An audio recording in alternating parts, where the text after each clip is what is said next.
दिया खुद को जलाता है लेकिन पूरे संसार को रोशनी देता है।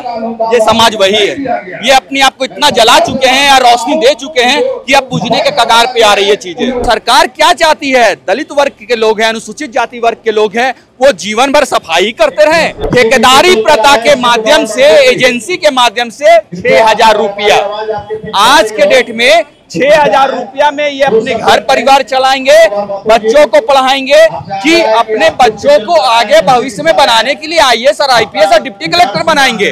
क्या हो सकता है? ये आपके धरातल में रहने वाले लोग हैं, ये आपके रीढ़ की हड्डी है, इसे मत तोड़िए। एक बार रीढ़ की हड्डी टूट जाती है तो ऑपरेशन से भी वो ठीक नहीं होता है। हमारे साथ मौजूद है संतोष रजक जी, जो बांके विधानसभा क्षेत्र में जो इस बार इलेक्शन हुआ विधानसभा का, उसमें पूर्व प्रत्याशी रह चुके हैं। और फिलहाल यहाँ पर बता दें आपको कि अखिल भारतीय हाड़ी संघर्ष मोर्चा के बैनर तले महाधरना, 1 दिवसीय महाधरना का आयोजन किया गया है। 13 सूत्री मांगे हैं इनकी राज्यपाल के समक्ष, राजभवन के समक्ष यहाँ पर अभी धरना कर रहे हैं और इनके समर्थन में आए हैं। संतोष रजक जी, क्या कहना चाहेंगे इस बारे में? अपने मांग पत्र पढ़ा, मांग पत्र में कहीं ऐसा लिखा हुआ है कि मेरे समाज को राष्ट्रपति बना दिया जाए, मेरे समाज को प्रधानमंत्री बना दिया जाए या मेरे समाज को मुख्यमंत्री बना दिया जाए? ऐसा तो कुछ लिखा हुआ नहीं। ये मांग पत्र में क्या लिखा हुआ? ये मांग पत्र मूलभूत सुविधाओं के लिए। वो मूलभूत सुविधाएं क्या है? रोटी, कपड़ा, मकान के लिए जो मूलभूत सुविधाएं होते हैं, सामान्य कार्य के लिए समान वेतन की व्यवस्था अथवा अस्थायीकरण, क्या ये दोनों मांगे संवैधानिक नहीं है? ये दोनों मांगे संवैधानिक है। आज ये पूरा का पूरा समाज जो यहाँ खड़ा है, ये समाज आज भी उसी मांगों के लेकर यहाँ खड़ा है जो आजादी के पूर्व 78 साल पूर्व भी लोग उसी मांगों को लेकर खड़ा थे और आज आजादी के बाद भी 78 वर्षों के बाद भी उसी मांगों के लिए खड़ा है। क्या बदलाव आया? सरकार में जितने भी लोग आए, क्या इनके लिए कुछ किए? आप एक चीज को देखिए, किसी भी ऑफिस में चले जाइए, डी ग्रुप के लोग कौन होते हैं? सफाई करने वाले लोग। उन्हें पेमेंट मिलता है, उनके लिए पेमेंट इसलिए रखा जाता है स्थायी रूप से कि उनका घर परिवार चल सके। इन्हें क्या दिया जाता है? इन्हें दिया जाता है ठेकेदारी प्रथा के माध्यम से, एजेंसी के माध्यम से 6,000 रुपया। आज के डेट में 6,000 रुपया में ये अपने घर परिवार चलाएंगे, बच्चों को पढ़ाएंगे कि अपने बच्चों को आगे भविष्य में बनाने के लिए IAS और IPS और डिप्टी कलेक्टर बनाएंगे। क्या हो सकता है? ये नहीं हो सकता है। तो सरकार क्या चाहती है? दलित वर्ग के लोग हैं, अनुसूचित जाति वर्ग के लोग हैं, वो जीवन भर सफाई करते रहे। आपको मालूम होना चाहिए, सुबह सुबह 7 बजे गाड़ी वाला आया, कचरा उठाओ, ये होता है। तो घर के अंदर जो कचरा होता है, वो कचरा गंदगी का एक रूप होता है, उसे वो लोग फेंकते हैं घर के बाहर। फिर उस गंदगी को इनके द्वारा साफ किया जाता है और आपके शहर को, आपके कॉलोनी को, आपके मोहल्लों को, आपके सारे वैसे स्थानों को, जिस स्थान में कचरा भरा हुआ है, उसको ये साफ करते हैं और आपको वैसे सारे डिजीज से बचाते हैं, वैसे सारे बीमारियों से बचाते हैं। जिन बीमारियों से लोगों को नुकसान होता है, उनके सारे परिवार को नुकसान होता है, वो कहीं ना कहीं एक तरह से महामारी ना बदल जाए, उससे ये बचाते हैं। तो ये आपके लिए देवता है, देवता स्वरूप है। उस देवता के लिए आपने क्या किया? आपने उस देवता के लिए ठेकेदारी प्रथा ला दिया। इनकी मांगे क्या है? इनकी मांगे है सफाई कर्मचारी आयोग का गठन करो। क्यों करो?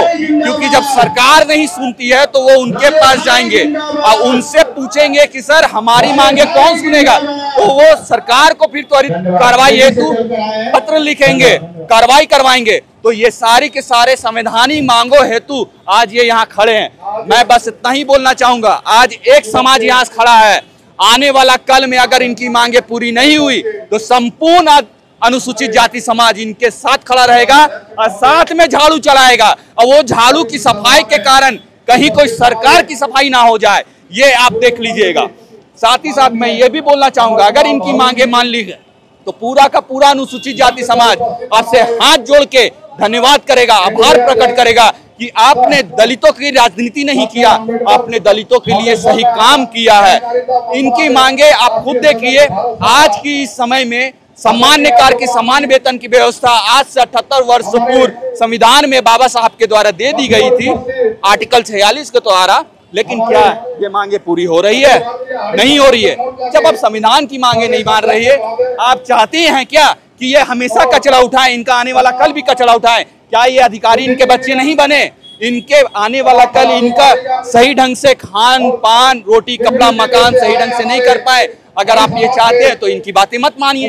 अगर आप नहीं चाहते हैं और आप चाहते हैं कि पांचों उंगली बराबर नहीं होता है, लेकिन उसको बराबर आपको करना है, तो आपको इनकी मांगे माननी होगी।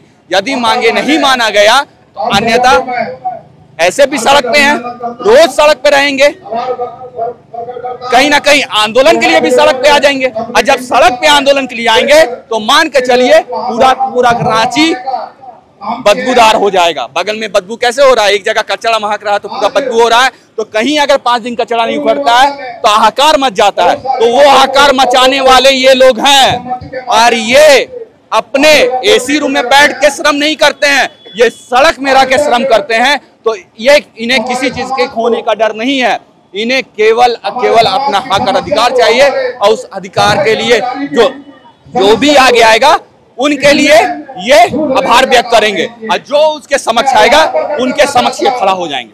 अनुसूचित जाति आयोग का बात किया गया है कि उसमें अध्यक्ष की नियुक्ति नहीं हुई, उसके सदस्यों की नियुक्ति नहीं हुई है। कितने समय से पेंडिंग पड़ा है?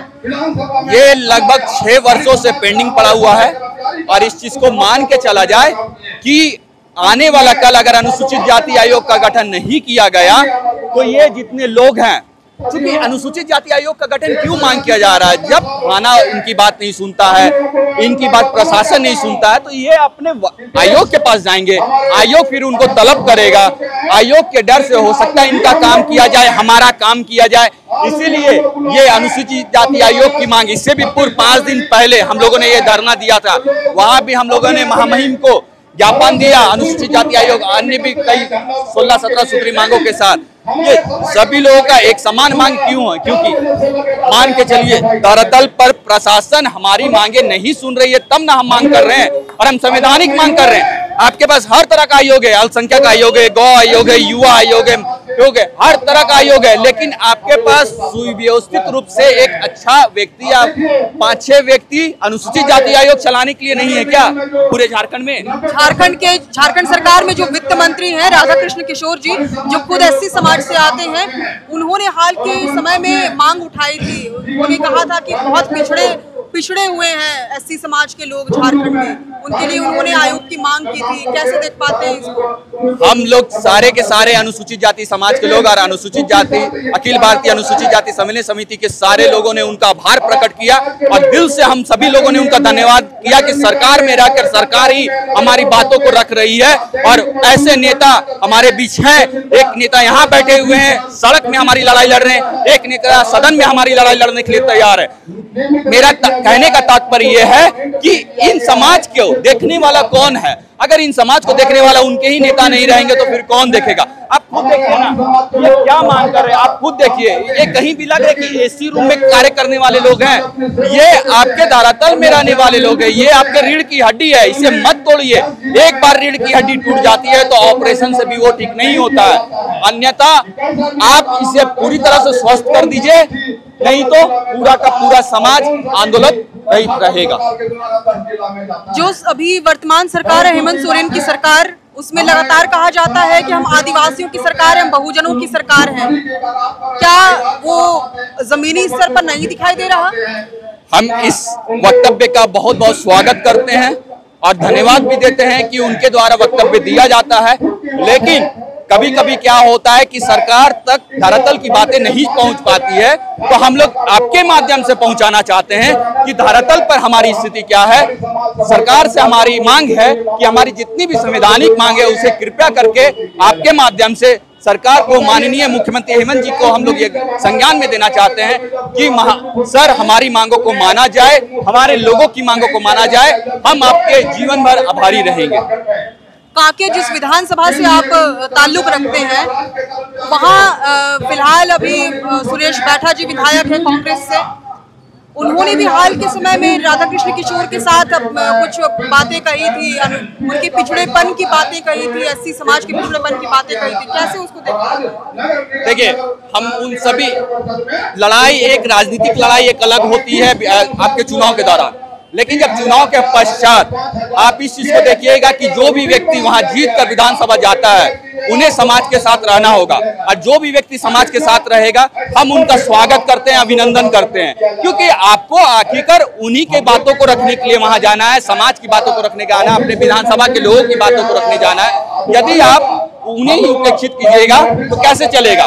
तो उन सभी विधायकों का, मैं किसी व्यक्ति विशेष के बारे में नहीं बात करना चाहता, उन सभी विधायकों का मैं हार्दिक स्वागत करूंगा जो इनकी बातों को रखेंगे, और उन सभी विधायकों का मैं विरोध करूंगा जो इनकी बातें नहीं सुन रहे हैं, इनकी बातों को सदन में नहीं रख रहे हैं, और उनके विरोध हम लोग विरोध भी करना पड़ा, सदन से लेकर सड़क तक अगर हमारा विरोध जाहिर रहेगा, और ये पत्र के माध्यम से हो या सड़क में आपका धरना के माध्यम से हो या रैली के माध्यम से, अगर हमारे जितने भी जनप्रतिनिधि है हमारे समाज की बातों को नहीं रखते हैं तो हम उनका विरोध करेंगे, और जो हमारे समाज के समर्थन में बात करते हैं हम उनका स्वागत करेंगे। आज ये स्थिति क्यों आन पड़ी कि आज जाकर के पूरे मतलब समाज को इकट्ठा होना पड़ रहा है? क्या पहले से एकजुट नहीं थे और अपने अधिकारों की बात नहीं करते थे? देखिए, आप दिया जान रहे हैं, दिया खुद को जलाता है लेकिन पूरे संसार को रोशनी देता है। ये समाज वही है, ये अपने आप को इतना जला चुके हैं या रोशनी दे चुके हैं कि अब बुझने के कगार पे आ रही है चीजें, लेकिन ये बुझेगा नहीं। अब लोग मसाल लेकर बाहर आएंगे, और ये लोग अपनी हक और अधिकार के लिए, अपनी लड़ाई के लिए दूसरे को रोशनी भी देंगे और दूसरे को रोशनी भी दिखाएंगे कि हमारे हक अधिकार के लिए आपको किसी भी कीमत में आगे आना होगा, अन्यथा हम आपके खिलाफ भी खड़े होंगे, चाहे वो जनप्रतिनिधि हो चाहे वो सरकार हो। अगर हमारा मूलभूत सुविधाएं हमें नहीं मिलेगा तो फिर लोकतंत्र का क्या फायदा? लोकतंत्र किसके लिए है? जनता का, जनता के लिए, जनता का द्वारा शासन। क्या ये दिख रहा है?